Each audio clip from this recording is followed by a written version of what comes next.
लंका चाष नाना कृषकंकर पसंद। जेते तोलिबा सेते फलिब। लंका चाषी लगातार टंका पाए। 10 मास पर्यंत चाले। जदि एइटा लाभ ताहले रोग तो लागिबो ही। आस देखिबा एई गछरे चिनोफ्लोरा ब्लाइट अछि। ये फूल आउ छोट पत्र रे बेसी लागे। पत्र रे दाग आसे। पत्र सुखिला एवं मोड़ी होई जाए। डाल ओदा रहे। चमड़ा सहजरे बाहरी आसे। डाल सुखी जाए। गछर मला भागरू नुआ भागकू फंगस बापे। लंका छड़ा आपण याकू अलगा फसल रे भी देखिथिबे। जेमितिकी बीन्स, तरभुज, भेंडी, काकुड़ी, बाइगण एवं अमृतभंडा।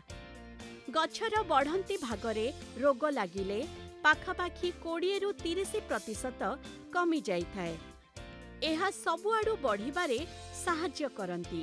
बेसी समय धरी पत्र उपरे पानी रहिबा, बेसी वर्षा आउ चिपचिपा पाग, 20 ରୁ 30 डिग्री पर्यंत गरम पाग आउ झड़ी जाइथिबा पत्ररे भी ये फळे।